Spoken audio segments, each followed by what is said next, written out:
नमस्कार दोस्तों, मेरा नाम है अतुल और आपका हमारे YouTube चैनल पर बहुत बहुत स्वागत है। तो दोस्तों, आज हम लोग सीटेट से रिलेटेड जो मैथ पेडागोजी होती है उस सेक्शन को आज हम लोग लेंगे। तो मैथ पेडागोजी आज हम लोग पढ़ेंगे। मैथ पेडागोजी से रिलेटेड जितने भी महत्वपूर्ण बिंदु हैं उनको हम समाहित करेंगे, उनको हम लेंगे।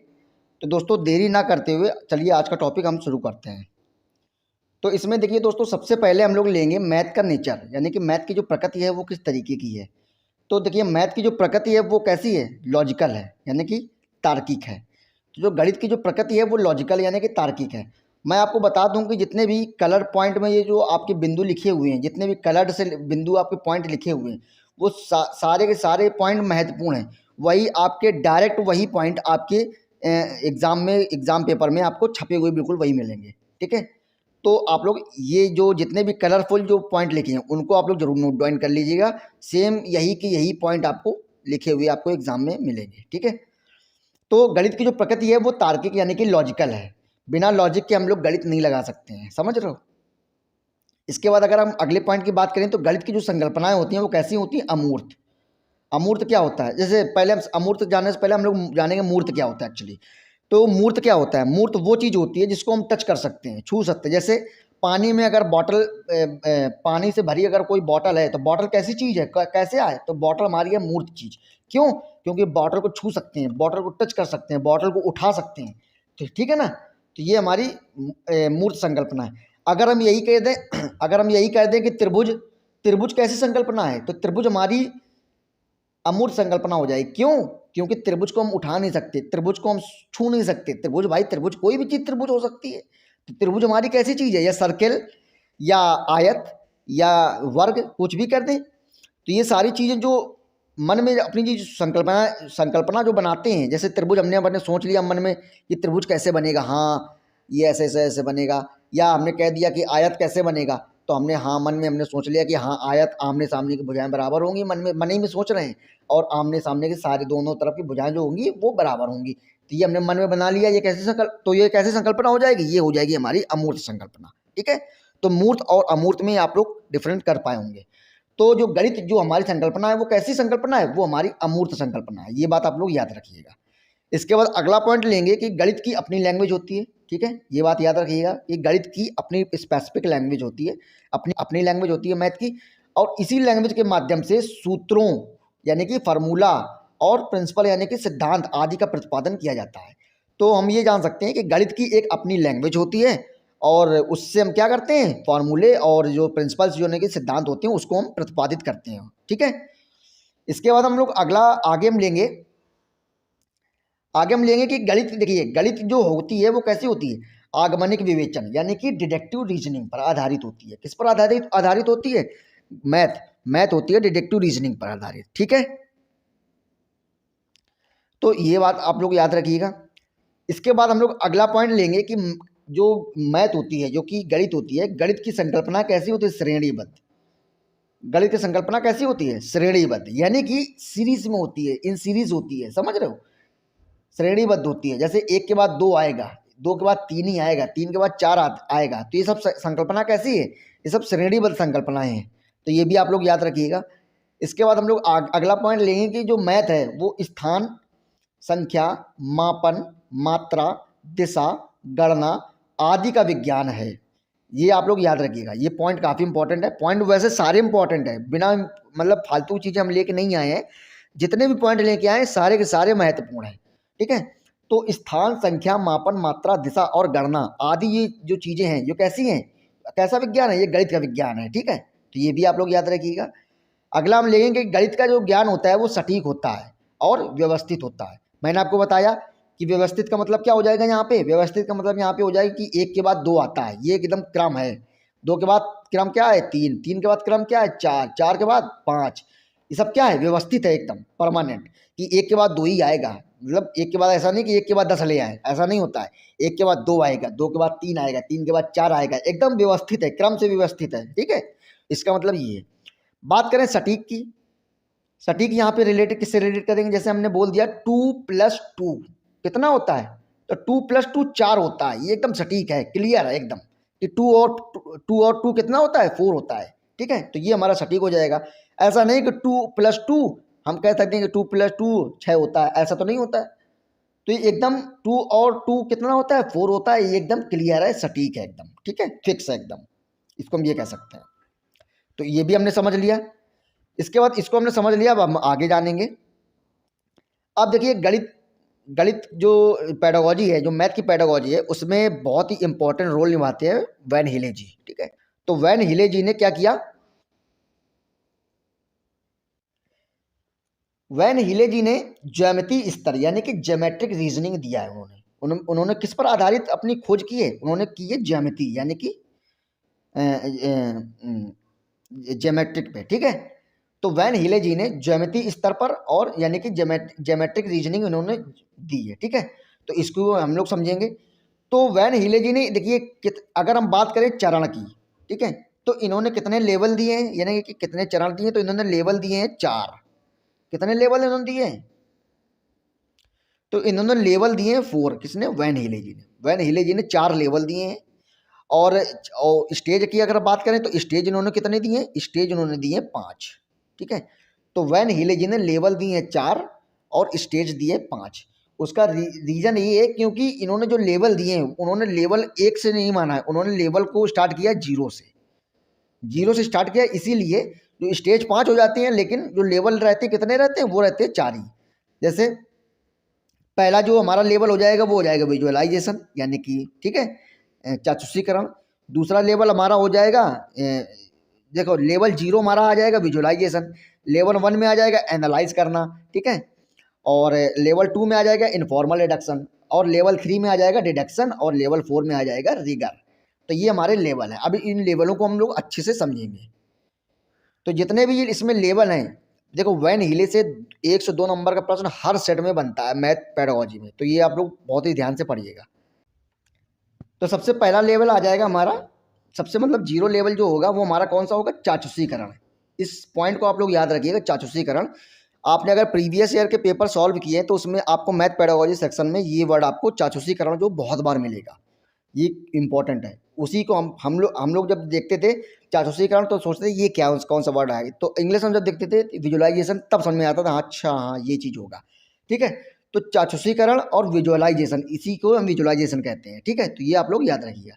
इसमें क्या होता है, इसमें बच्चे चीज़ों को सिर्फ जानते हैं या उन्हें देखकर अपनी इमेज बना लेते हैं, ठीक है। बच्चा कोई चीज़ को देख के अपने मन में क्या होता है, इमेज बना लेता है, ठीक है।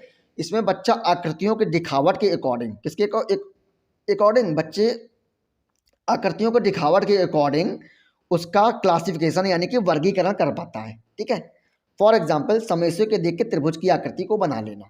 अब आपको मैं इसको सरल भाषा में समझाने की कोशिश करता हूँ। जैसे आपने एक गोला बनाया, ठीक है, आपने एक सर्कल बनाया बोर्ड पे और बच्चों से पूछा कि ये क्या है, तो बच्चा ये तो नहीं कहेगा ये वृत्त है या ये गोला है। बच्चा तुरंत, अगर वो प्राइमरी लेवल का बच्चा है तो बच्चा तुरंत क्या कहेगा, ये हमारा है रोटी।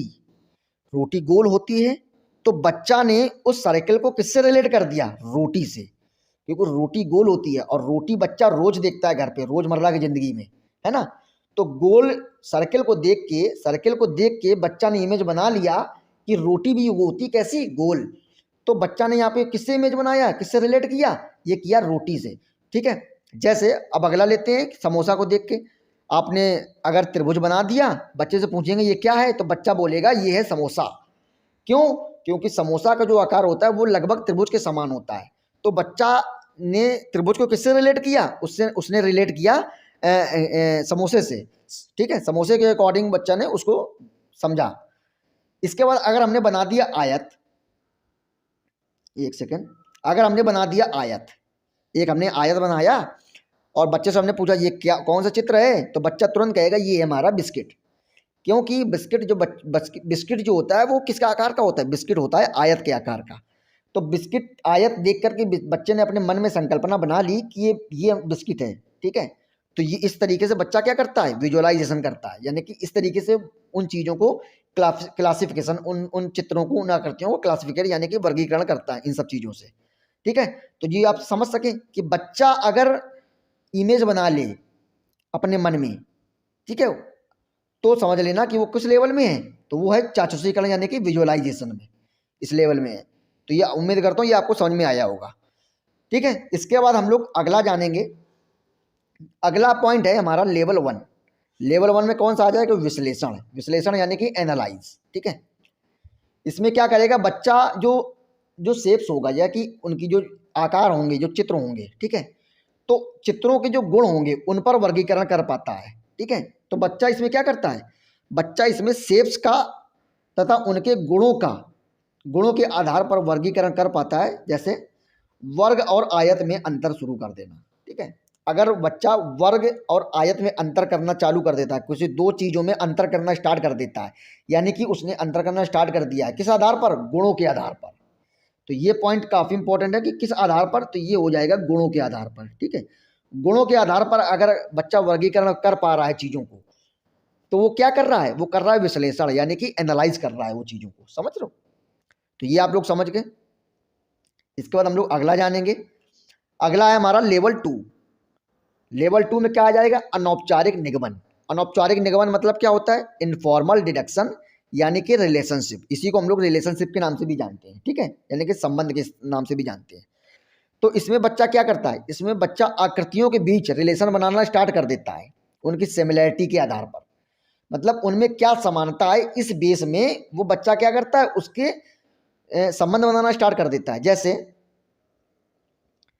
ये हमारा स्क्वायर बना है, अब इसी स्क्वायर को अगर हम थोड़ा सा आगे इस तरीके से और बढ़ा दें, तो संबंध बना लिया, तो बच्चा क्या करेगा? उसको इस तरीके से और थोड़ा आगे बढ़ाने के बाद में बच्चा क्या कहेगा कि ये रेक्टेंगल ये भी है, रेक्टेंगल ये भी है।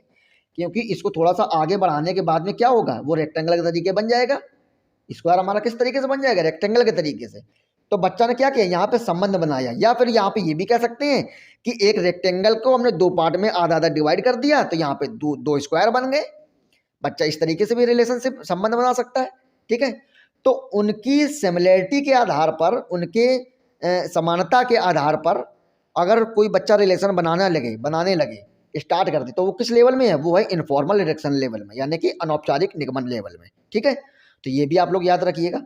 अब मैं आपको बता दूं कि पॉइंट इसमें सारे इंपॉर्टेंट है, कोई भी पॉइंट प्लीज़ आप लोग छोड़िएगा मत, नहीं तो आप लोगों का भी नुकसान होगा। ठीक है, इसके बाद हम लोग अगला पॉइंट लेंगे, लेवल 3 और लेवल 4 दोनों लेंगे। तो लेवल 3 कौन सा आ जाएगा? लेवल 3 में आ जाएगा हमारा औपचारिक, यानी कि फॉर्मल डिडक्शन। ठीक है, लेवल 3 में आ जाएगा हमारा औपचारिक फॉर्मल डिडक्शन। इसमें क्या होता है? इसमें जो बच्चा होता है आकृतियों के फार्मूले ढूंढने लगता है, यानी कि जो आकृतियां बनी होती हैं उनके सूत्र को ढूंढने लगता है बच्चा। किस किस लेवल में? औपचारिक, यानी कि फॉर्मल डिडक्शन लेवल में। ठीक है, ये भी आप लोग याद रखिएगा। अब बात करें अगर लेवल 4 की, तो लेवल 4 में क्या आ जाएगा? दृढ़ता, यानी कि रिगर। इसी को हम रिगर यानी कि दृढ़ता बोलते हैं। इसमें क्या होता है बच्चा? इसमें बच्चा अपने ज्यामिति चिंतन के अकॉर्डिंग, ठीक है, किसके अकॉर्डिंग? ज्यामिति चिंतन के अकॉर्डिंग अपने माइंड में चीजें खुद बनाने लगता है। समझ रहे हो? तो वो किस लेवल में आ जाएगा? दृढ़ता के लेवल में। जैसे फॉर एग्जाम्पल आपको मैं बता दूं,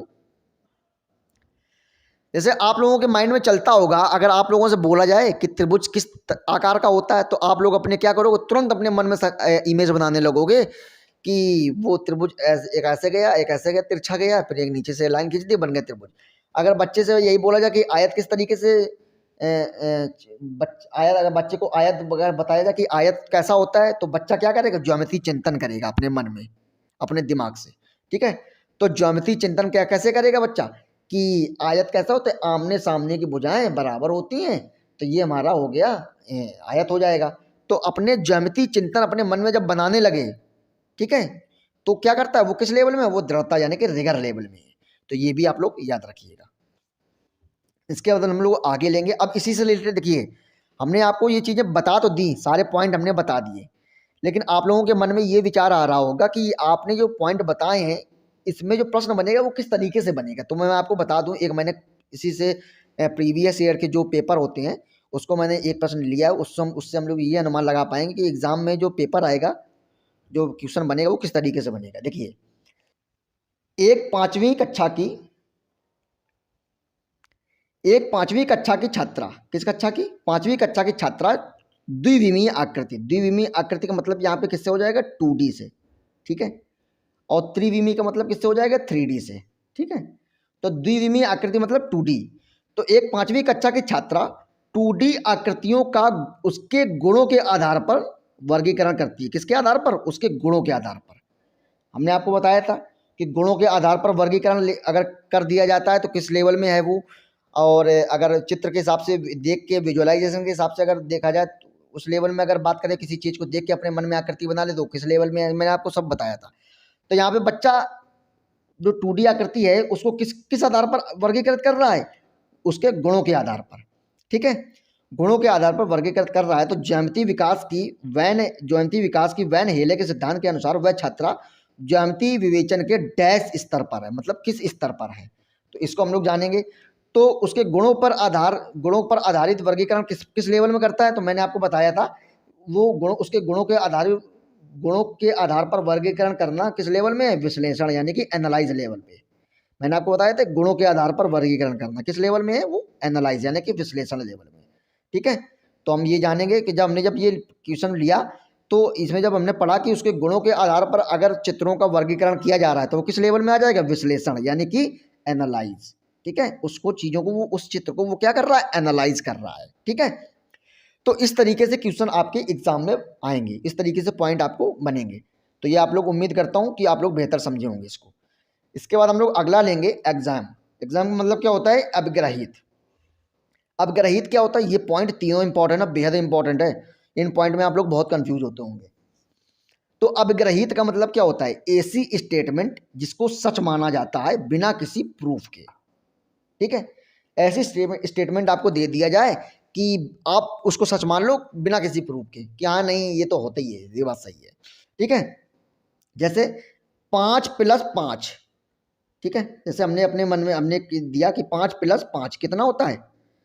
आपने कहा 10। ये अगर हम किसी से पूछ दें तो वो यही कहेगा 5+5 होता है 10। तो जब ऐसी स्टेटमेंट आ जाए कि बिना किसी प्रूफ के, बिना किसी सोच के हम उसको सच मान लें, तो ये कैसी, उसको हम क्या कहेंगे? उसको हम कहेंगे एक्सियम यानी कि अभिग्रहित। ठीक है, तो उम्मीद करता हूं कि आप लोग इसको बेहतर समझ पाए होंगे। अब अगर हम बात करें कंजक्चर की, कंजक्चर उसको हम क्या कहते हैं? इसको हम कहते हैं अनुमान। ठीक है, कंजक्चर।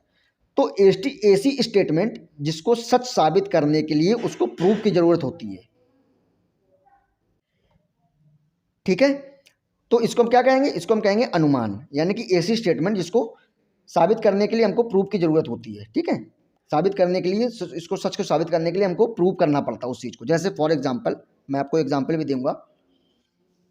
जैसे हमने बोल दिया आपको कि जैसे आपने सवाल पढ़े होंगे कि x की वैल्यू क्या है, ये वैल्यू क्या है, उस ये वैल्यू क्या है, तो क्या करना पड़ता है? उसको प्रूव करने के लिए हमको x की वैल्यू निकालनी पड़ती है।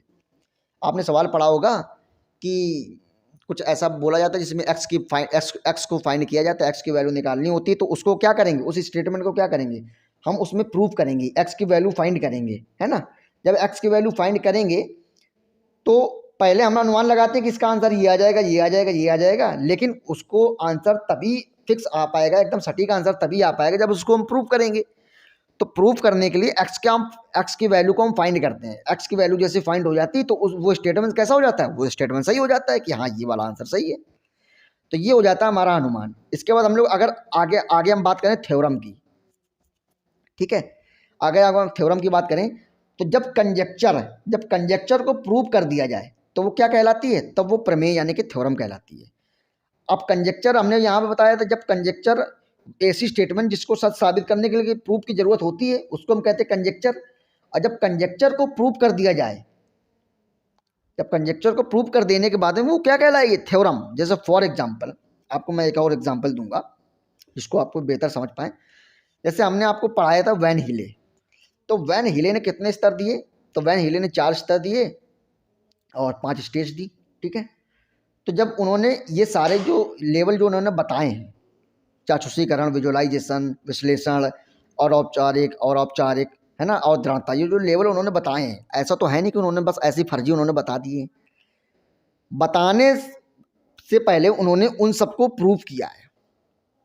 उन सबको जो प्रूफ किया है, उनको जब मान्यता मिल गई है, उनको प्रूफ करने के बाद में ये क्या बन गया?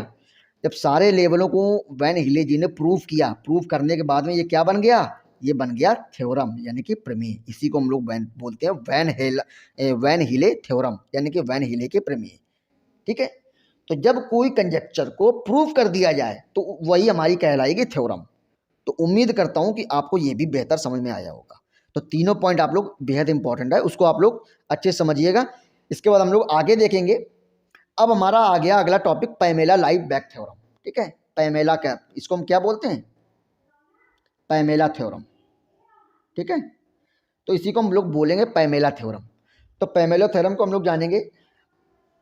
इन्होंने क्या किया है कि लैंग्वेज और मैथ को प्रभावशाली बनाने के लिए ELPS, ये आप लोग याद रखिएगा कि पैमेला जी ने क्या किया है कि लैंग्वेज को और मैथ को प्रभावशाली बनाने के लिए ELPS थ्योरम दी है। कौन कौन से थ्योरम, ELPS थ्योरम, इसी को हम लोग एल्प्स थ्योरम कहते हैं। ठीक है, ई से हो जाएगा हमारा एक्सपीरियंस, पी से हमारा हो जाए एल से हो जाएगा हमारा लैंग्वेज, पी से हो जाएगा हमारा पिक्चर और एस से हो जाएगा हमारा सिंबल।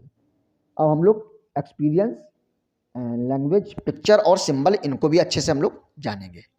तो इनको जब लोग अच्छे से समझेंगे जब आपको समझ में आ जाएगा बेहतर तरीके से कि इसको किस तरीके से इसको हम डिफाइन कर सकते हैं। तो सबसे पहले हम लेंगे एक्सपीरियंस को। ठीक है, तो इसमें क्या करते हैं, जब बच्चे को हम कोई चीज़ सिखाते हैं, कोई चीज़ पढ़ाते हैं, तो बच्चे की उसमें क्या करते हैं, उसके एक्सपीरियंस को साझा करते हैं कि नहीं करते हैं। अगर हमने बच्चे को, अगर हम 2D शेप्स पढ़ा रहे हैं या सर्कल पढ़ा रहे हैं, अगर हम बच्चे को सर्कल पढ़ाएंगे, बच्चे से पूछेंगे ये क्या है, तो वो बच्चा कहेगा ये रोटी है। तो बच्चे का एक्सपीरियंस किसमें है, रोटी से है। बच्चे ने उस चीज़ को किससे डिनोट किया, रोटी से, सर्कल को। ठीक है, तो बच्चा के जो एक्सपीरियंस होंगे, जो उसके साथ में अनुभव होंगे बच्चे के, उसको हम शामिल करेंगे। जैसे एक एग्जाम्पल और ले लेते हैं।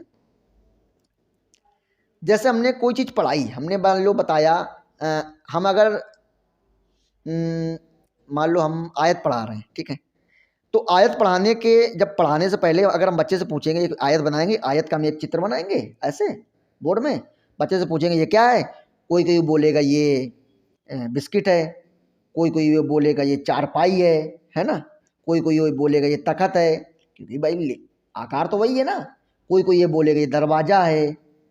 तो हर बच्चे के अपने अपने एक्सपीरियंस होते हैं, अपने अपने अनुभव होते हैं। तो उन बच्चों को उन बच्चों के जो अनुभव होते हैं उनको हम लोग क्या करेंगे, शामिल करेंगे। ऐसा नहीं है कि वो अगर इसको आयत को अगर बिस्किट बता रहे हैं तो उसको हम डांटेंगे, ऐसा नहीं है।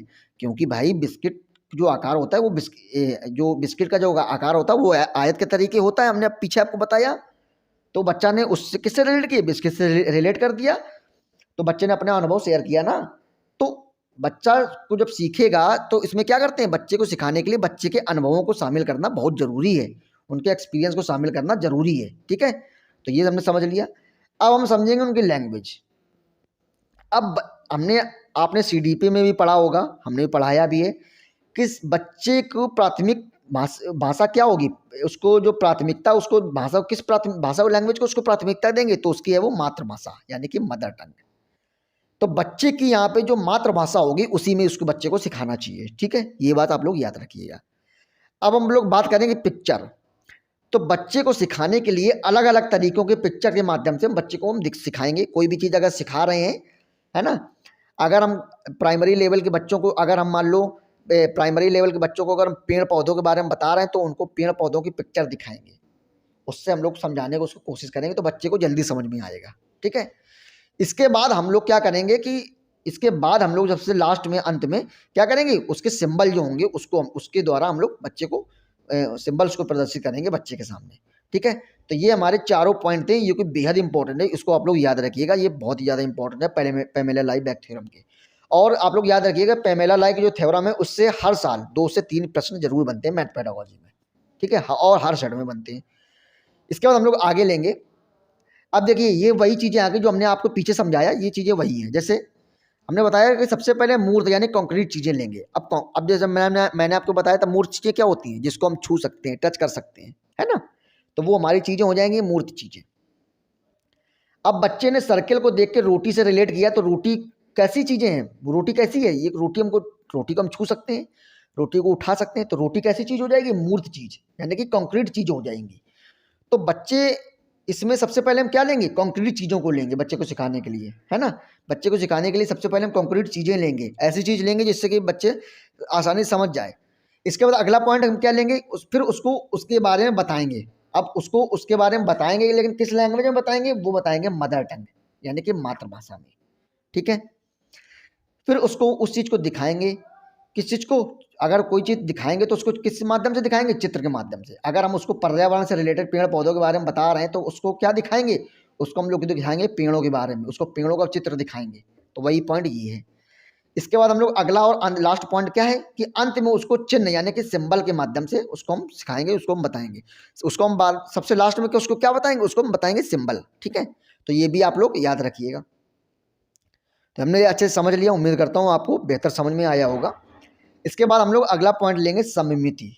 ठीक है, सममिति यानी कि सिमेट्री। अब सममिति यानी सिमेट्री क्या होता है, इसको हम लोग जानेंगे। तो सममिति में हम लोग ये जानेंगे, देखिए सममिति होता क्या है, एक्चुअली सिमेट्री जो होती है वो होती क्या है। तो जो किसी वस्तु को एक समान तथा बराबर भागों में काट देती है, बराबर भागों में काटती है, उसको हम क्या कहते हैं, सिमेट्री यानी कि सममिति।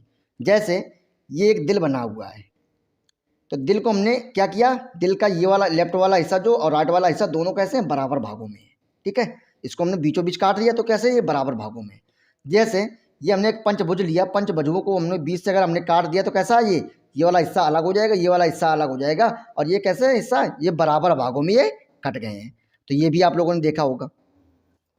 ठीक है, अगर हम इसी को अगर अक्षर के थ्रू ले लें, अगर हमने मान लो एक हमने ले लिया अक्षर ए,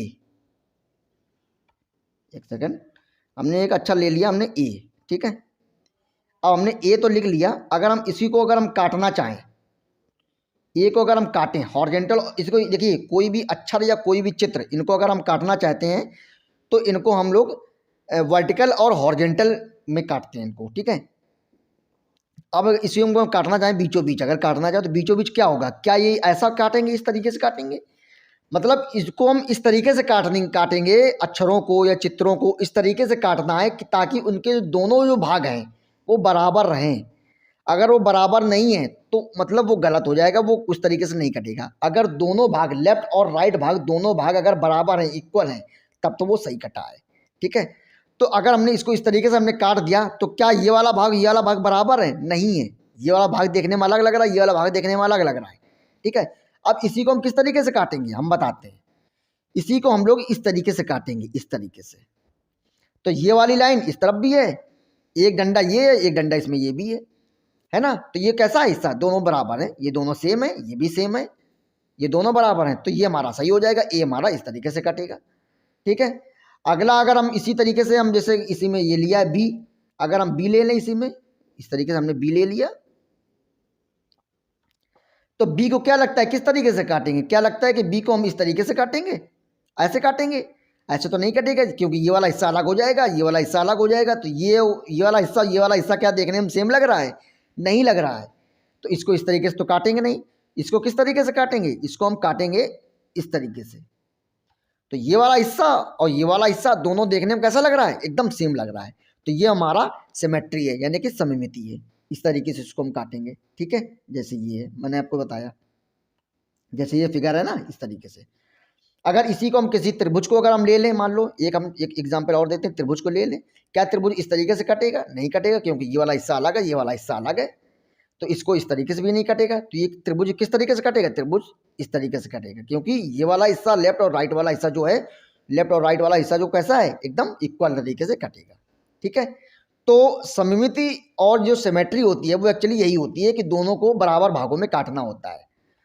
अब बात करते हैं अगर कुछ इंग्लिश वर्ड की, अगर बात करते हैं इंग्लिश अक्षरों को अगर हम ले लें यहाँ पे, तो इंग्लिश अक्षरों में हम अगर लेंगे तो सबसे पहले हमने ए ले लिया, बी ले लिया। अब अगर सी को ले लें, फॉर एग्जाम्पल सी को अगर हमने ले लिया, अगर हम इसी को अगर हम काटना चाहें, सी को अगर हम काटना चाहें तो क्या इसको सी को इस तरीके से काटेंगे, तो ये वाला हिस्सा क्या सेम है, नहीं है, तो सी को इस तरीके से तो बिल्कुल नहीं काट सकते। सी को हम किस तरीके से काटेंगे, सी को हम काटेंगे इस तरीके से। उससे क्या होगा कि नीचे वाला हिस्सा और ऊपर वाला हिस्सा यानी कि लेफ्ट और राइट या ऊपर और नीचे दोनों का हिस्सा कैसा है, एकदम समान है, बराबर है। इसको इस तरीके से काट देंगे, सममिति हमारी सिमेट्री हो जाएगी, सिमेट्री लाइन हो जाएगी। ये क्या है, हमारी सिमेट्री लाइन है ये। ठीक है, इसी के एग्जाम्पल आपको एक एग्जाम्पल और लेते हैं, जैसे हमने लिख दिया एक्स, क्या लिख दिया, एक्स। एक्स ऐसा होता है। अब एक्स को अगर हम काटना चाहें तो क्या इसको इस तरीके से काट सकते हैं, बिल्कुल काट सकते हैं, क्योंकि ये वाला और ये वाला सेम है ना।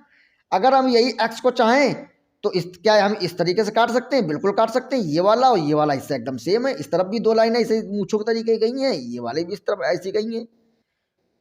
तो हमको ये जानकारी नहीं मिली कि एक्स को हम ऐसे भी काट सकते हैं और ऐसे भी काट सकते हैं, ये बात याद रखना, ठीक है।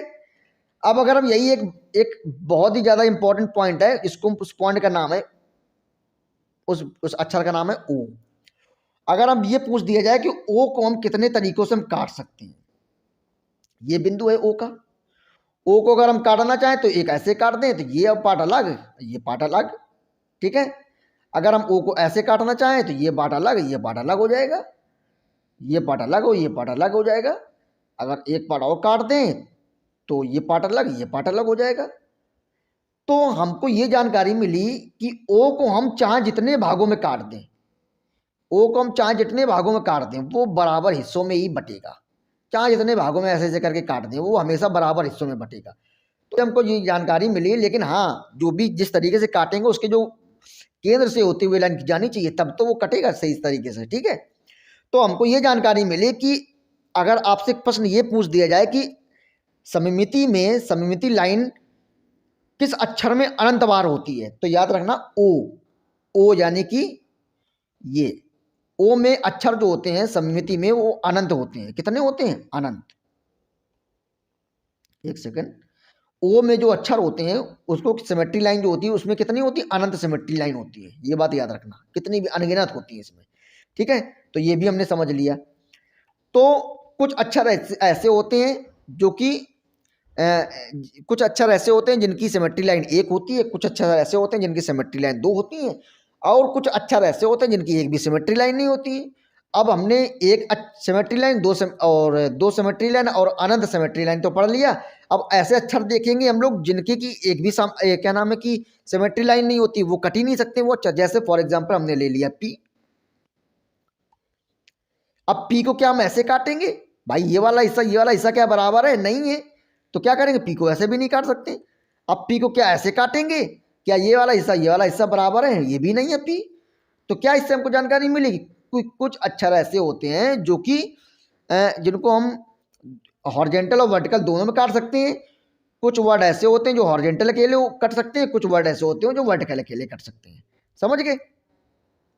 और कुछ वर्ड ऐसे होते हैं जो कि अनंत बार, कुछ वर्ड नहीं, एक ही अक्षर ऐसा है, एक ही वर्ड ऐसा है जिसको हम अनंत बार काट सकते हैं, अनंत सिमेट्री लाइन है। वो कौन सा है, वो है ओ, ठीक है। ये बात याद रखना। अगर हम बात करते हैं कुछ लाइन ऐसी होती हैं या कुछ अक्षर ऐसे होते हैं जिनकी एक भी सिमेट्री लाइन नहीं बनती है, जैसे कि पी हो गया हमारा। और ले लें अगर हम बात करें तो जैसे हमारा जी हो गया, जी भी क्या ये बराबर है, नहीं है। तो क्या करेंगे, इस तरीके से काट के देखें भाई क्या ये बराबर दोनों इससे, नहीं है। तो जी हमारा हो गया, ये भी क्या नाम है सिमेट्री लाइन, इसके में एक भी नहीं बनेगी, पी में भी एक भी नहीं बनेगी है। एक्स की बात करते हैं तो एक्स में हमारी दो सिमेट्री लाइन बन जाएंगी, एक हॉरिजॉन्टल एक वर्टिकल, ठीक है ना। और ए बी से लेके बी तक हमारी जो सिमेट्री लाइन बनेगी वो इसी तरीके से बनेगी। अगर हम एक अक्षर और लेते हैं लास्ट, वो लेते हैं हम जेड।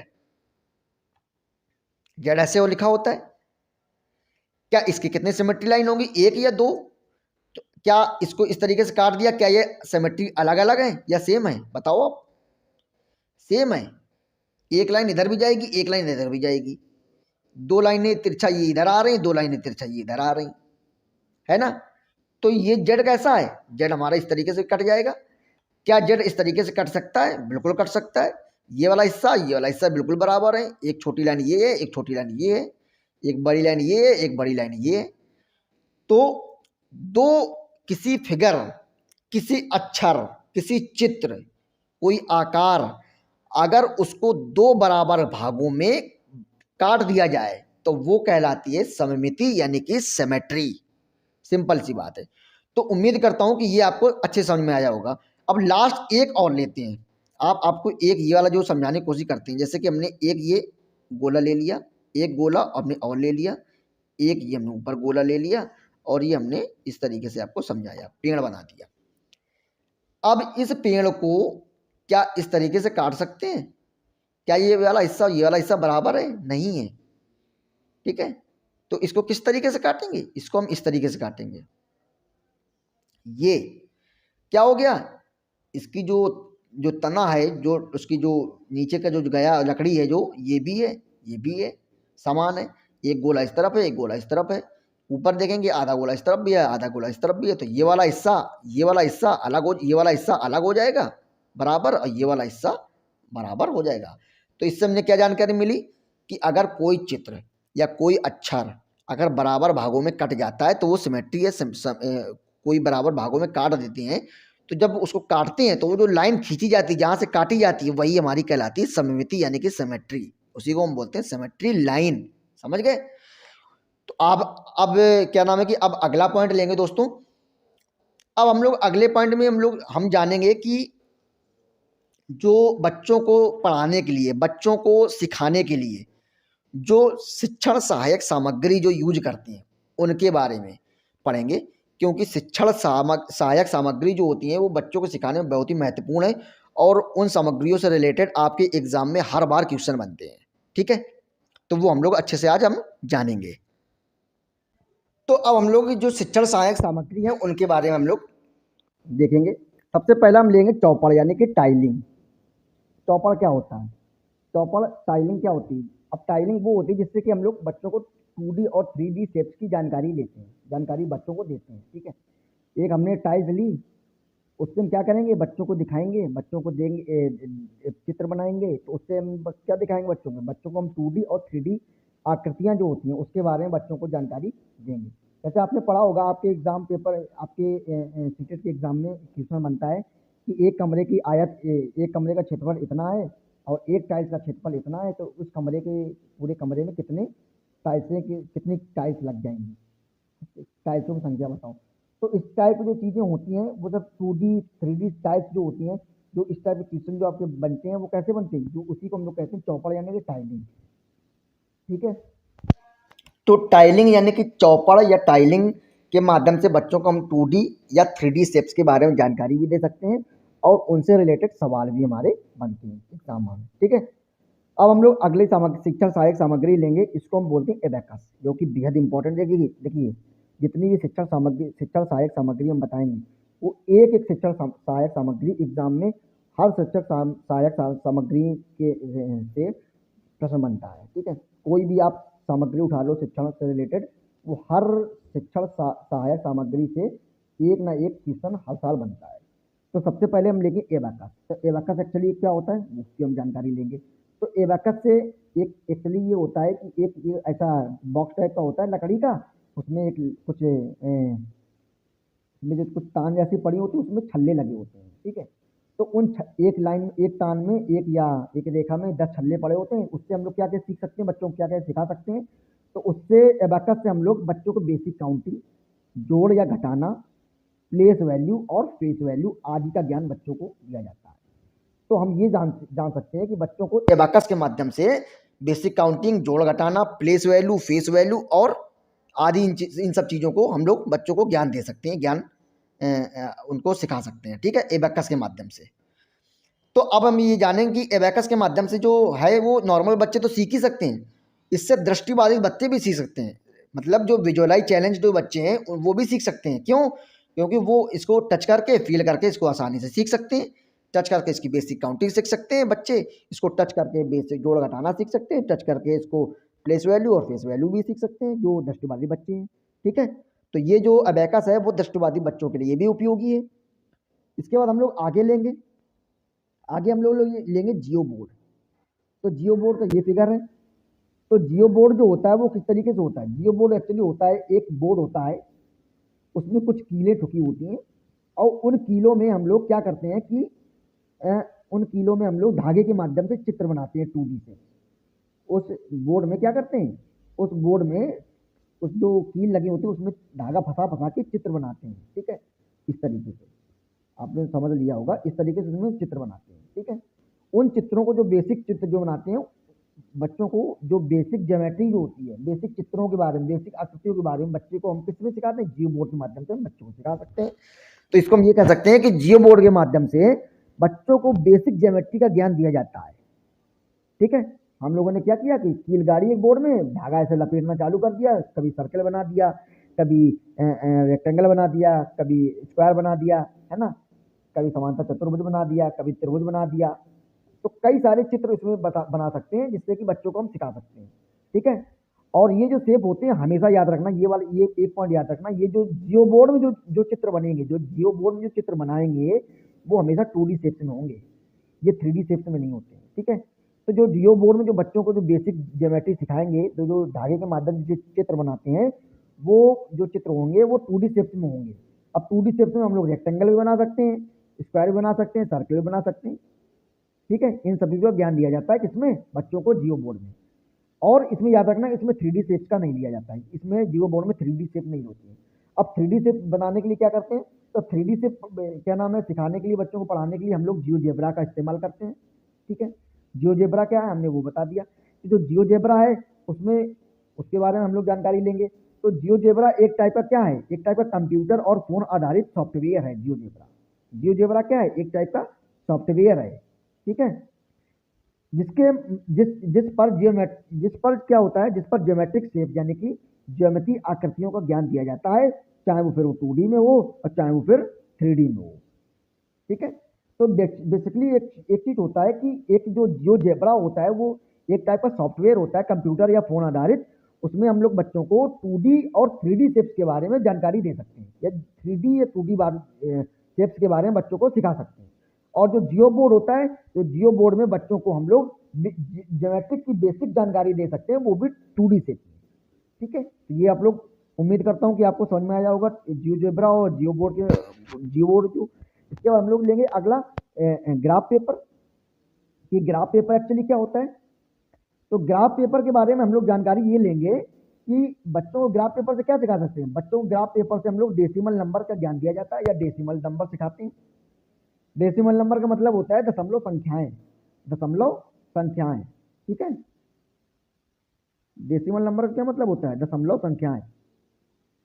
ठीक है, तो बच्चों को हम लोग ग्राफ पेपर के माध्यम से क्या सिखा सकते हैं, दशमलव संख्या सिखा सकते हैं।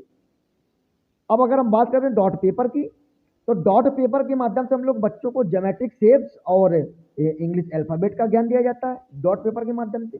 फॉर एग्जाम्पल आपको मैं बताने की कोशिश करता हूँ कि ज्योमेट्रिक शेप्स जो क्या होती हैं, इस तरीके से हमने ऐसे शेप बना लिए, इस तरीके से ऐसे। ठीक है, इस तरीके से हमने शेप बना लिए। अब हम लोग एक ये शेप, इस तरीके से हमने बिंदु बना लिए कुछ। एक सेकंड रुक जाओ, मैं आपको बताने की कोशिश करता हूँ। जैसे हमने ये यहाँ पे हमने बिंदु बनाए, ठीक है, ऐसे हमने बिंदु बना लिए। अब हम लोग इससे बेसिक ज्योमेट्रिक शेप्स कैसे बनाएंगे, तो इसको इस तरीके से ऐसे मिलाएंगे, इसको यहाँ से ऐसे मिलाएंगे, इसको ऐसे मिला देंगे बिंदु को। तो हम लोगों ने क्या किया, इसमें ज्योमेट्रिक शेप जो होते हैं वो हम लोग जानकारी इससे ले सकते हैं, इसको बच्चों को सिखा सकते हैं इससे, डॉट पेपर से। अब इंग्लिश जो अल्फाबेट होते हैं उनका ज्ञान दिया जाता है। इंग्लिश अल्फाबेट का ज्ञान कैसे दिया जाता है, आपने देखा होगा, आपके घर में छोटे बच्चे होंगे, अगर छोटे बड़े भाई बहन होंगे या आपके छोटे छोटे बच्चे होंगे, तो उसके माध्यम से आपने देखा होगा कि आपके जो बच्चे जो LKG या UKG में जो बच्चे पढ़ते हैं, उनके जो किताबें होती हैं इंग्लिश की या मैथ की, उसमें आपने देखा होगा कि ABCD जो लिखा होता है वो डॉटेड डॉटेड लिखा होता है, इस तरीके से। ठीक है, इस तरीके से लिखा होता है, या अगर O बना है तो इस तरीके से बना होगा, या 1 लिखा है तो इस तरीके से लिखा होगा है। अब बच्चा इसमें क्या करता है, अब बच्चा इसमें क्या करता है कि इंग्लिश अल्फाबेट जो होते हैं वो डॉटेड डॉटेड तो लिखे होते हैं, लेकिन अब बच्चा इसमें क्या करेगा, बच्चा इसमें क्या करेगा कि उसको ऐसे दोहराएगा, उसको ऊपर इस तरीके से दोहराएगा, उससे वो सीख सकता है। बच्चा इससे नंबर सीख सकता है, अल्फाबेट सीख सकता है, बेसिक क्या नाम है कि ज्योमेट्रिकल शेप सीख सकता है डॉट पेपर के माध्यम से, है ना। तो ये हो गया डॉट पेपर। तो डॉट पेपर के माध्यम से हम लोग इंग्लिश अल्फाबेट और ज्योमेट्रिक शेप्स के बारे में सीख सकते हैं, और ग्राफ पेपर के माध्यम से हम लोग दशमलव संख्याएं यानी कि डेसिमल नंबर के बारे में बच्चों को सीख या सिखा सकते हैं। समझ में आया। अब बात करें सममिति की। सममिति जो है सिमेट्री होती है। हाँ, एक चीज़ और बता दूं तो डॉट पेपर का जो यूज होता है वो सिमेट्री पढ़ाने के लिए भी यूज होता है। ठीक है, तो डॉट पेपर को जो यूज किया जाता है वो सिमेट्री पढ़ाने के लिए भी यूज किया जाता है। जैसे हमने यहाँ पे एक त्रिभुज बनाया, ऐसे हमने त्रिभुज बना दिया, तो जब हमने त्रिभुज को ऐसे काटेंगे बीच से, तो बराबर इस यहाँ भी होना चाहिए, बराबर बिंदु यहाँ भी होना चाहिए, तो दोनों तरफ बराबर पॉइंट यानी कि बराबर बिंदु होना चाहिए डॉट के। ठीक है, तो ये आपने समझ लिया। तो डॉट पेपर के माध्यम से, डॉट पेपर का यूज कहाँ पे होता है, सिमेट्रिक लाइन में भी होता है। ठीक है, तो ये हमने सीख लिया। अब हम लोग आगे जानेंगे। अब हम लोग आगे जानेंगे 10 ग्राम। एक्चुअली 10 ग्राम क्या होता है मैथ में। ठीक है, तो 10 ग्राम के माध्यम से हम लोग बच्चों को ज्योमेट्रिकल शेप्स, 10 ग्राम से क्या बच्चों को ज्योमेट्रिकल शेप्स की जानकारी दी जाती है, वो भी किस माध्यम से, पिक्चर के माध्यम से। जैसे यहाँ पे एक ये चिड़िया बनी है। अब इस चिड़िया में देखने में तो चिड़िया लग रही है, बच्चों को लगेगा देखने में चिड़िया है, लेकिन इसमें बेसिकली इसमें ज्योमेट्रिकल शेप्स यानी कि ज्यामितीय आकृतियां बनी हुई हैं। जैसे एक ये त्रिभुज बना है, एक ये त्रिभुज बना है, एक ये त्रिभुज बना है, एक ये वर्ग बना है, एक ये त्रिभुज बना है, और एक ये हमारा पैरेललोग्राम बना हुआ है, ये पीला पीला पीला कलर का। ठीक है, यानी कि समांतर चतुर्भुज बना हुआ है। तो इस चित्र के माध्यम से बच्चों को हम लोग शेप्स, ज्योमेट्रिकल शेप्स के बारे में पढ़ा सकते हैं। इन्हीं को हम लोग बोलते हैं 10 ग्राम। इसको क्या बोलते हैं, 10 ग्राम। अब इसे 10 ग्राम के माध्यम से हम क्या करते हैं, बच्चों को क्विज यानी कि पहेलियों तथा खेल के माध्यम से सिखाते हैं बच्चों को। ठीक है, अगर हम बात करें 10 ग्राम में, इस 10 ग्राम में, तो इस 10 ग्राम में क्या है, 7 ज्योमेट्रिकल शेप बने हुए हैं, हम भी जानते हैं। इस 10 ग्राम में कितने, इस 10 ग्राम में कितने ज्योमेट्रिकल शेप बने हुए हैं, इसमें 7, 1 2 3 4 5 6 7, इसमें 7 शेप्स बने हुए हैं, जिनमें कि कुल 5 त्रिभुज हैं, 1 त्रिभुज, 2 त्रिभुज, 3 त्रिभुज, 4 त्रिभुज और 5 त्रिभुज हो गए हमारे। और एक इसका वर्ग बना हुआ है, एक ये वर्ग बना हुआ है, एक समांतर चतुर्भुज यानी कि पैरेललोग्राम बना हुआ है, ये हमारा पैरेललोग्राम हो गया, है ना। तो इसी को हम लोग क्या बोलते हैं, इन्हीं को हम लोग बोलते हैं 10 ग्राम। तो 10 ग्राम के माध्यम से हम लोग बच्चों को ज्योमेट्रिकल शेप्स की जानकारी पिक्चर के माध्यम से देते हैं। ठीक है, तो उम्मीद करता हूं ये भी आपको समझ में आया होगा, ये भी बेहद इंपॉर्टेंट है, कई बार एग्जाम में पूछा गया है। अब हम आगे लेंगे डाइंस ब्लॉक। अब हम लोग डाइंस ब्लॉक के बारे में लेंगे। तो डाइंस ब्लॉक का एक्चुअली बेसिकली इस्तेमाल कहाँ किया जाता है, जैसे कि डाइंस ब्लॉक का इस्तेमाल हम लोग जैसे बोर्ड मास का जो रूल होता है, तो बोर्ड मास में बी और ओ जो है उसको हम लोग काट देंगे और DMAS इसको लेंगे, डी और DMAS का लेंगे, इसके बारे में जानकारी हम आपको बताएंगे। अब इसमें डाइंस ब्लॉक से क्या होता है, डाइंस ब्लॉक एक्चुअली ये होता है कि आपने देखा होगा कि इससे बच्चों को क्या होता है डाइंस ब्लॉक में, कि जो छोटे छोटे बच्चे होते हैं उसमें ब्लॉक को एक दूसरे के ऊपर सेट कर करके हम लोग बिल्डिंग बनाते हैं, या क्यूब बनाते हैं, या त्रिभुज बनाते हैं, या कोई अक्षर बनाते हैं, या कोई नंबर बनाते हैं, एक दूसरे को सेट कर है ना। हम लोग क्या करते थे बचपन में, हम भी थे, तो डाइंस ब्लॉक जो होते थे उनको सेट कर करके एक बड़ी सी बिल्डिंग बना दी, है ना। तो इस जो क्या नाम है कि जो डाइंस ब्लॉक, इसके माध्यम से हम लोग क्या क्या सीख सकते हैं, तो हम बताएंगे। तो इसके माध्यम से हम लोग प्लेस वैल्यू का यूज भी किया जा सकता है। तो प्लेस वैल्यू के लिए भी डाइंस ब्लॉक का इस्तेमाल होता है, किसके लिए, प्लेस वैल्यू के लिए।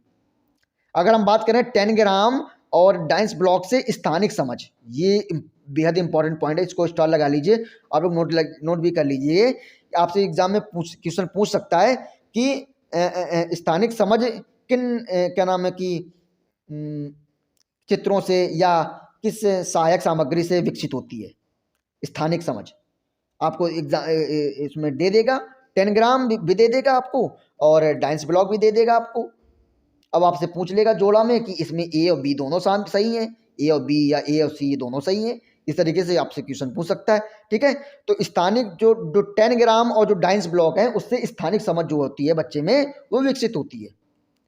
अगर हम बात करें इसमें बच्चों को हम लोग इससे डाइंस ब्लॉक से हम लोग बच्चों को क्या सिखा सकते हैं, तो डाइंस ब्लॉक से बच्चों को हम लोग फ्रैक्शन यानी कि भिन्न, ये भी हम लोग बच्चों को सिखा सकते हैं, इसकी जानकारी दी जाती है। तो डाइंस ब्लॉक के माध्यम से हम लोग प्लेस वैल्यू और फ्रैक्शन ये सिखा सकते हैं आराम से बच्चों को। ठीक है, तो ये आपको समझ में आ गया होगा। अब आगे देखते हैं। अब हम लोग देखेंगे पैटर्न, एक्चुअली पैटर्न क्या होता है, हम लोग ये इसके बारे में जानकारी लेंगे। तो पैटर्न जो होता है इसके बारे में जानकारी लेने से पहले हम ये जान लेते हैं। देखिए ये जो पैटर्न होता है ये एक मेंटल एक्टिविटी से रिलेटेड होता है, किससे, मेंटल एक्टिविटी से। तो ये बात आप लोग याद रखिएगा। इससे बच्चों में क्रिएटिविटी बढ़ती है, क्या बढ़ती है बच्चों में, क्रिएटिविटी इससे बच्चों को बढ़ती है, और इससे बच्चों में लॉजिकल थिंकिंग जो होता है वो आती है बच्चों में। ठीक है, तो ये भी आप लोग याद रखिएगा कि मेंटल एक्टिविटी से रिलेटेड है, और इसमें बच्चों में क्रिएटिविटी आती है, और लॉजिकल थिंकिंग इसमें बच्चों में क्या नाम है इसमें आ जाती है, और बच्चों में क्रिएटिविटी भी इसमें बढ़ती है। जैसे फॉर एग्जांपल आपने ये देखा कि यहाँ पे पैटर्न क्या होता है, दो गोले यहाँ पे बने हैं, एक फिर इसके बाद ये आयत बना है, फिर दो गोला बना है, फिर एक आयत बना है। अब पैटर्न पैटर्न क्या फॉलो कर रहा है, पैटर्न ये फॉलो कर रहा है कि पहले दो गोला फिर एक आयत, फिर दो गोला फिर एक आयत। अब आगे क्या पैटर्न बनेगा, फिर दो गोला बना देंगे, है ना, आगे फिर दो गोले बन जाएंगे, ये हमारा पैटर्न बोल रहा है। इसके बाद फिर एक आयत बन जाएगा, ठीक है, इसके बाद फिर एक आयत बन जाएगा, इसके बाद फिर दो गोला बना देंगे, इसके बाद फिर एक आयत बन जाएगा। ये हमारा क्या है, ये हमारा एक पैटर्न है। अब इसी को जैसे एक बार वी बना है, एक बार ये नीचे को बना है, एक बार ऊपर को बना है, एक बार नीचे को बना है, अब एक बार क्या जाएगा, अब ऊपर को जाएगा, फिर नीचे को आएगा। तो ये क्या है, हमारा एक पैटर्न बन रहा है। इससे बच्चों में क्या आएगी, इससे बच्चों में क्रिएटिविटी आएगी, है, क्रिएटिविटी बढ़ेगी, और बच्चों में जो लॉजिकल थिंकिंग आ जाती है वो इसमें बढ़ती है, ठीक है। ये भी उम्मीद करता हूँ समझ में आया होगा आपको। अब आगे हम लोग देखेंगे आगे क्या है। अब हम लोग आगे शेप्स के बारे में पढ़ेंगे, यानी कि 2D शेप्स और 3D शेप्स के बारे में, ठीक है। तो बेसिकली इसमें देखिए 2D और 3D शेप्स ज़्यादा हार्ड नहीं है, हार्ड कुछ नहीं है। मैं आपको बता दूं कि 2D और 3D शेप्स एक्चुअली बेसिकली होता क्या है कि 2D शेप जो हम लोग कॉपी में और उसमें जो हम लोग जो चित्र बनाते हैं वो 2D शेप्स होते हैं, ठीक है। 3D शेप्स भी बनाते हैं हम लोग। तो 2D शेप्स की जानकारी और 3D शेप्स की जानकारी में अंतर ये है कि जिन शेप्स की लंबाई और चौड़ाई होती है वो 2D शेप्स कहलाते हैं, और जिन शेप्स की लंबाई चौड़ाई तथा ऊंचाई तीनों होती हैं वो क्या कहलाते हैं, वो 3D शेप्स कहलाते हैं। जैसे आपको मैं एग्जांपल के थ्रू समझाने की कोशिश करता हूँ।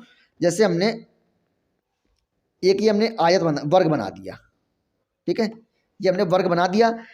तो इसके हम लोग क्या क्या यहाँ सामने क्या दिख रहा है, इसका हमें ये हमको एक सेकंड, ये हमको इसकी लंबाई ये है, ठीक है, ये लंबाई है, और इसकी क्या है, ये इसकी चौड़ाई है, ठीक है, ये इसकी चौड़ाई है। ये लंबाई हो गई, ये इसकी ये चौड़ाई हो गई, ये इसकी लंबाई हो गई। तो ये हम इसमें हम, और ऊंचाई तो इसमें कहीं दिख ही नहीं रही है। जब ऊंचाई दिख नहीं रही तो इसका मतलब ये कैसा शेप है, ये 2D शेप्स है।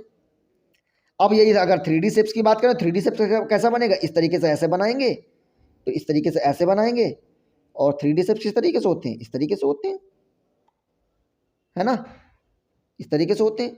इसमें देखिए लंबाई भी है, चौड़ाई भी है ना, और क्या है, और इसमें क्या नाम है कि ऊंचाई भी है। अब लंबाई चौड़ाई ऊंचाई इसमें तीनों जानकारी लेंगे। देखिए ये हमारी लंबाई, ठीक, ये हमारी है चौड़ाई, और ये हमारी क्या है, ये हमारी ऊंचाई। तो जिस चित्र में लंबाई और चौड़ाई होती है वो होते हैं 2D शेप्स, और जिन शेप्स की लंबाई चौड़ाई और ऊंचाई तीनों होते हैं वो होते हैं हमारे 3D शेप्स, ठीक है। अब हम लोग आगे पढ़ेंगे, आगे देखेंगे। अब जैसे फॉर एग्जांपल इसी पे एक प्रश्न बन गया है, एग्जाम सीटेट में एग्जाम से रिलेटेड एक प्रश्न बनता है जैसे इसी में कि निम्न में से कौन सा प्राथमिक कक्षाओं में आकृतियों को पढ़ाने का या के उद्देश्य हैं, ठीक है। निम्न में से कौन सा प्राथमिक कक्षाओं में आकृतियों को पढ़ाने का उद्देश्य है। अब इसमें आकृतियों को पढ़ाने का क्या नाम है, प्राथमिक कक्षाओं में आकृतियों को पढ़ाने का उद्देश्य क्या है, दृश्यीकरण कौशल को विकसित करना, पहला पॉइंट है। दृश्यीकरण, एक सेकेंड, दृश्यीकरण कौशलों को विकसित करना, यानी कि टू डेवलप विजुअलाइजेशन स्किल्स, ठीक है। अगला देखेंगे कि ज्यामितीय आकृतियों को नामों का स्मरण करना, और तीसरा देखेंगे कि दिक् स्थान संबंधी तर्क और वृद्धि करना। तो बच्चों को प्राथमिक कक्षाओं में आकृति पढ़ाने का उद्देश्य क्या होता है, उद्देश्य क्या होता है कि बच्चों में जो दृश्यीकरण यानी कि विजुअलाइजेशन की कौशल जो होती है वो विकसित हो। एक तो ये हमारा सही हो गया ए नंबर। क्या हम ज्यामितीय स्थितियों, ज्यामितीय आकृतियों को नामों का स्मरण करवाना चाहते हैं बच्चों को।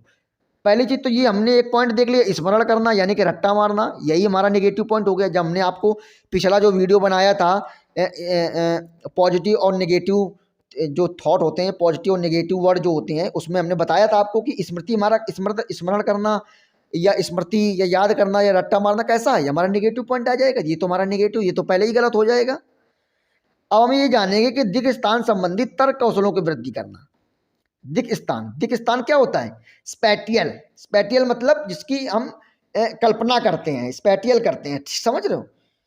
तो दिक् स्थान संबंधित तर्क कौशल वृद्धि करना यानी कि हम अपने माइंड में कल्पना वाले जो कौशल होते हैं वो विकसित करना, वो कर सकते हैं, वो उसकी वृद्धि करते हैं, ठीक है। तो हमारा इसका आंसर सही क्या हो जाएगा, पहला और तीसरा। पहला और तीसरा इसमें कौन सा है, ये दूसरा नंबर है, ये पहला और तीसरा ये हमारा सही हो जाएगा। अब यहाँ पे ये दूसरा नंबर गलत इसलिए है क्योंकि पहला नंबर तो यहाँ पे एक ये स्मरण करना ये आ गया, ये नेगेटिव पॉइंट है। स्मरण करना, रट्टा मारना, ये सब नेगेटिव पॉइंट है। ये जहाँ पे दिख जाए आप आंसर को तुरंत उस पॉइंट को गलत मान लेना, ठीक है। अब ज्यामितीय आकृतियों को नामों को स्मरण करना मतलब ज्यामितीय आकृतियां जो हैं, ज्योमेट्री आकृतियां जो हैं उनके नामों को याद करना। ऐसा तो नहीं है, इसके लिए तो हम लोग प्राथमिक कक्षाओं में बच्चों को आकृतियों को उद्देश्य नहीं, ये तो नहीं है बिल्कुल। तो ये हमारा गलत हो जाएगा और ये पहला और जो सी नंबर है वो हमारा सही हो जाएगा। इस टाइप के क्वेश्चन इससे बनेंगे, ठीक है। अगला हम आगे देखेंगे। अब आगे हम ये देखेंगे समुच्चय, समुच्चयन यानी कि समुच्चयन और संवर्धन। तो समुच्चयन क्या होता है और समुच्चयन और संवर्धन एक्चुअली क्या होता है, इसके बारे में हम लोग जानकारी लेंगे। तो समुच्चयन जो होता है वो एक्चुअली बेसिकली वो चीज़ होता है, इसी को समुच्चयन को हम लोग इंग्लिश में क्या कहते हैं, एग्रीगेशन। क्या कहते हैं इसको, एक सेकेंड, समुच्चयन को हम लोग इंग्लिश में कहते हैं एग्रीगेशन। और संवर्धन जो होता है उसी को हम कहते हैं अगमेंटेशन, ठीक है। तो एग्रीगेशन, समुच्चयन, अगमेंटेशन, संवर्धन, इसके बारे में जानकारी लेंगे। तो एग्रीगेशन जो होता है, एग्रीगेशन क्या होता है कि जब दो चीज़ों को जोड़ते हैं तो उसे एग्रीगेशन यानी कि समुच्चयन कहते हैं। ये दोनों पॉइंट बेहद इंपॉर्टेंट है, यही आपके संवर्धन समुच्चयन आ जाते हैं, आप लोग कंफ्यूज हो जाते हो कि ये क्या है, ये क्या आ गया, ठीक है। तो जब दो चीज़ों को आपस में जोड़ा जाता है तो वो क्या कहलाता है, एग्रीगेशन कहलाता है। जैसे दो पेन, और दो पेन कितने पेन होते हैं, 4 पेन होते हैं। अगर हम बोल दें कि चार कॉपी या 4 बुक और प्लस 4 बुक कितने होते हैं, तो आप कहोगे 8 बुक होते हैं, हमने ये जोड़ दिया। तो जब दो चीज़ों को जोड़ के जो प्राप्त होता है वो हमारा कहलाता है समुच्चयन यानी कि एग्रीगेशन, ठीक है। अगर इसी की हम बात करें कि एगमेंटेशन क्या होता है कि जब एक चीज को बढ़ाया जाता है उसे हम कहते हैं एगमेंटेशन। एगमेंटेशन में जैसे हमने एक दूध से भरा हुआ पानी लिया, दूध से भरा हुआ एक हमने भगोना लिया, उसमें हमने और पानी मिला दिया तो और बढ़ गया। तो पानी में हमने क्या मिलाया, दूध में हमने क्या मिलाया, पानी मिला दिया।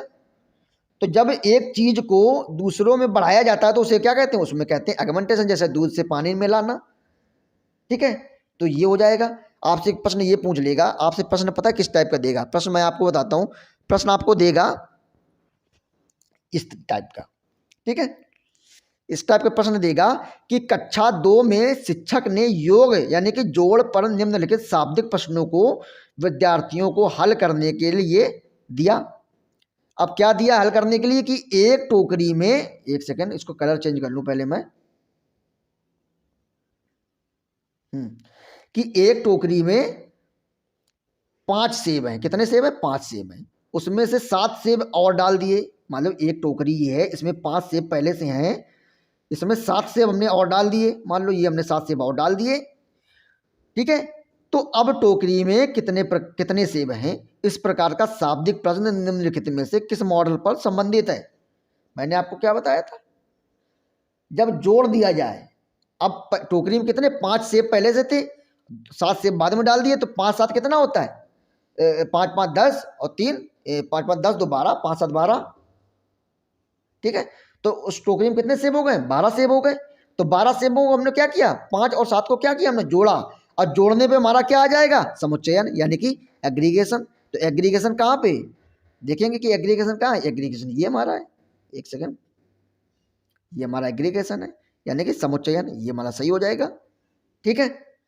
इस टाइप के प्रश्न बनते हैं आपके एग्जाम में, और यही एग्जाम में प्रश्न बनते हैं, आप लोग कुछ भी इसमें आंसर लगा के चले जाते हैं। तो ये बात आप लोग याद रखें, सारे पॉइंट इंपॉर्टेंट है। अब इसी में एक प्रश्न और बन जाएगा कि एक पेट्रोल की टंकी है, उसमें पेट्रोल की टंकी में 10 लीटर पेट्रोल और डाल दिया।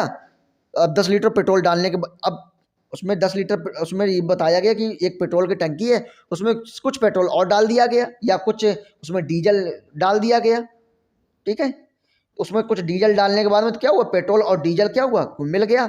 अब उसकी बढ़ोतरी हो गई, मिलाने में क्या उसको बोलते हैं, उसको बोलते हैं संवर्धन यानी कि अगमेंटेशन। तो वो अगमेंटेशन हो जाता। और पृथक्करण यानी कि सेग्रेशन हमारा नेगेटिव वर्ड होता है। और योग की पुनरावृत्ति यानी कि रिपीटेड एडिशन, इसका कोई मतलब नहीं है। ठीक है, तो इसका हमारा आंसर क्या हो जाएगा, चौथा सही हो जाएगा इसका आंसर। इसके बाद हम लोग आगे देखेंगे शिक्षण की मूलभूत संरचनाएं। एक्चुअली बेसिकली इसमें क्या देखेंगे, शिक्षण की मूलभूत संरचनाएं कौन कौन सी होती हैं। तो शिक्षण की मूलभूत संरचनाएं मैथ की मूलभूत संरचनाएं। तो मैथ की जो मूलभूत संरचनाएं होती हैं वो 3 होती हैं। कौन कौन सी, बीजगणित संरचना, क्रमिक संरचना और तलरूप संरचना। तो जो बीजगणित संरचना होती है उसी को हम लोग बोलते हैं एल्जेब्रिक स्ट्रक्चर। इसमें क्या होता है, बच्चों को बेसिक एल्जेब्रा चीज़ें आती हैं, जैसे कि गुणा, भाग, जोड़, घटाना, ये सब चीज़ें इसमें बच्चों को सिखाई जाती हैं। ठीक है, बीजगणित संरचना में। अब क्रमिक संरचना क्या होती है, क्रमिक संरचना होती है सीरियलाइजेशन, यानी कि क्रम में।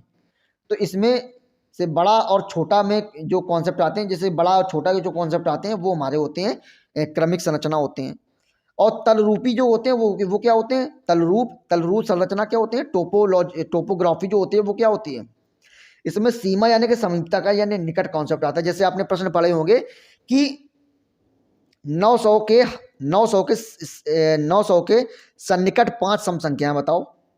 तो 900 के सन्निकट 5 संख्याएं कौन कौन सी सम है, तो वो किस में आ जाएगा, वो आ जाएगा हमारा टोपोग्राफी यानी कि तलरूप संरचना में। अब क्रमिक संरचना जो होती है वो 1 2 3 4 ये सब क्या है, जो सब छोटे से बड़े की ओर जा रहे हैं, या फिर 10 9 8 7 या बड़े से छोटे की ओर आ रहे हैं। जो छोटे से बड़े या बड़े से छोटे यानी कि आरोही क्रम या अवरोही क्रम, सॉरी आरोही अवरोही अलग हो जाएगा। मतलब अगर क्रम में कोई नंबर है, जैसे कि एक सबसे छोटा, फिर उससे बड़ा, फिर उससे बड़ा, फिर उससे बड़ा, फिर उससे बड़ा, इस टाइप की चीज़ें आ जाए, नंबर में आ जाए। जैसे कि हमने 1 ले लिया, 1 के बाद क्या आता है 2 आता है, 2 के बाद क्या आता है 3 आता है, 3 के बाद क्या आता है 4 आता है। ये सब क्या करेंगे, क्रम में लिखेंगे, या क्रम में हम घटा भी सकते हैं, 10 फिर 9 फिर 8। तो ये सब किस में आ जाएंगे, ये सब क्रमिक संरचना यानी कि सीरियलाइजेशन में आ जाएंगे। अब बीजगणित संरचना क्या होती है, एल्जेब्रिक स्ट्रक्चर क्या होता है, इसमें हम लोग बेसिक एल्जेब्रा चीज़ें सीखते हैं, जैसे कि गुणा और जोड़, घटाना, भाग, ये सब चीज़ें उसमें हम सीखते हैं। तो उम्मीद करता हूँ ये भी आपको समझ में आया होगा। अब आगे देखते हैं। अब आगे हम ये देखेंगे मुक्त अंश और कौन से, मुक्त अंश और बंद अंत वाले प्रश्न। अब देखिए मुक्त अंश अंत और बंद अंत वाले प्रश्न किस टाइप के होते हैं। मुक्त अंश मतलब होते हैं ओपन एंडेड क्वेश्चन, और क्लोज अंत वाले प्रश्न कैसे होते हैं, क्लोज एंड क्वेश्चन। अब इसमें हमने एक प्रश्न एक समय लिया है कि गणित की कक्षा में अध्यापक ने निम्नलिखित प्रश्न पूछे। अब हम ये जानेंगे कि अब ए नंबर पॉइंट लेंगे कि इसमें 2 संख्याएं ज्ञात कीजिए जिनका योग 8 है। क्या है, इसमें 2 संख्याएं ज्ञात कीजिए जिनका योग 8 है। तो तमाम संख्याएं ऐसी हैं 8, जैसे 2 संख्याएं ज्ञात करो, कौन सी, 4 और 4 8 हो गई।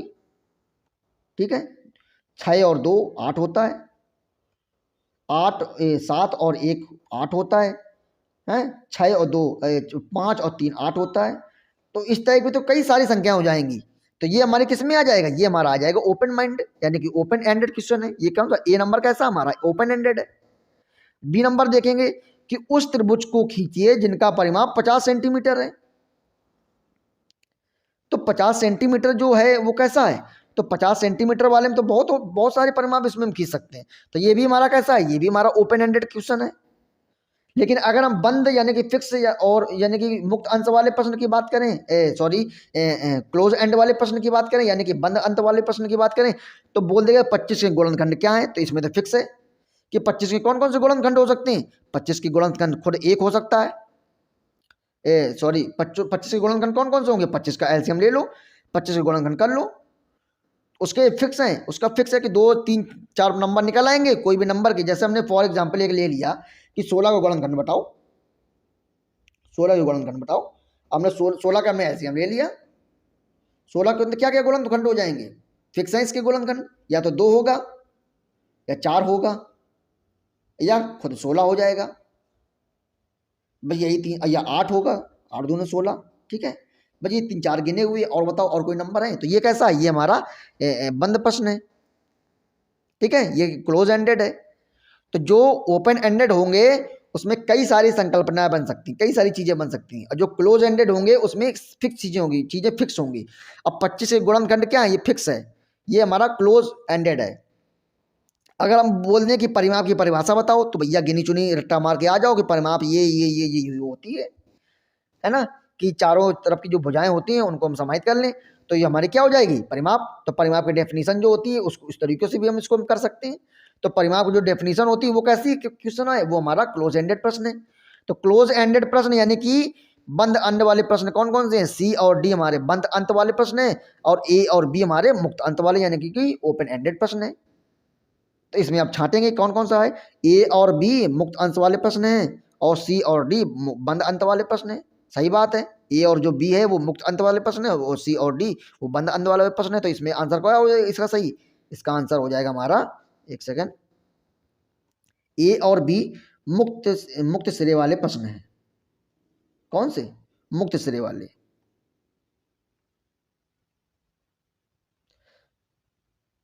ए और बी मुक्त सिरे यानी कि मुक्त सिरे का मतलब क्या होता है, ओपन एंड, और सी और डी बंद सिरे वाले प्रश्न, सी और डी बंद सिरे वाले प्रश्न। सही बात है, तो ये हमारा आंसर सही हो जाएगा पहला वाला। क्या इसका दूसरा हो सकता है, देखिए ये वाले और एक बार चेक कर लें सारे, ए और सी खुले सिरे, ए और सी खुले वाले हैं, नहीं है भैया, ये तो खुले खुले सिरे खुले, ए और सी क्या है, बंद सिरे वाले प्रश्न है और बी और डी खुले सिरे वाले प्रश्न है, नहीं ये तो गलत है। ए और बी, ए बी व सी खुले प्रश्न, नहीं ये तो बिल्कुल नहीं, ये भी नहीं है। तो हमारा कौन सा है, ये हमारा ए पहला वाला सही है कि ए और बी नंबर जो है वो हमारे ओपन एंडेड क्वेश्चन है और जो सी और जो डी है वो हमारे क्लोज एंडेड क्वेश्चन है। तो मुक्त अंत वाले और बंद अंत वाले प्रश्न को आप लोग समझ गए होंगे कैसे होता है, ठीक है। मतलब मुक्त अंत वाली जो चीजें होती है उसके कई सारी चीजें बन सकती हैं। जैसे हम कह दें, अगर हम आपको बोल दें कि 2 + 2 कितना होता है, तो आप कहोगे 4 होता है, तो ये हमारा कैसा होगा, फिक्स एकदम, ये हमारा हो गया कि ये हमारा बंद अंत वाला है।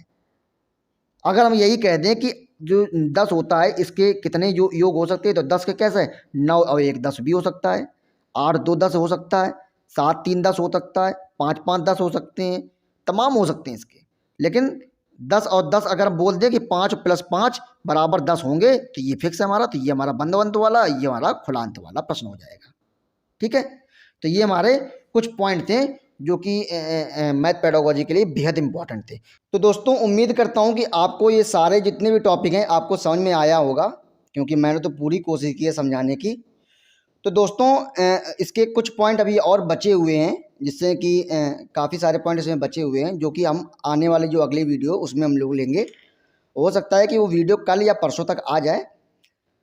तो अभी कुछ पॉइंट इसमें ले लिए हैं, कुछ पॉइंट इसमें और बचे हुए हैं जिसको आगे हम लेंगे, क्योंकि अगर आज ही ले लेते तो ये काफ़ी लंबा वीडियो जो हो जाता, क्योंकि ऑलरेडी ये लंबा वीडियो हो चुका है, मैराथन है, ठीक है। तो उम्मीद करता हूँ कि आपको समझ में आया होगा और आप लोग ऐसे ही सपोर्ट और अपना प्यार बनाए रखिएगा। चैनल को सब्सक्राइब जरूर कर लीजिएगा और बेल आइकन जरूर दबा लीजिएगा, और हाँ लाइक करना मत भूलिएगा। तो दोस्तों चलिए आज के लिए बस इतना ही, मिलते हैं अगले आने वाली वीडियो में। तब तक के लिए नमस्कार, जय हिंद, वंदे मातरम।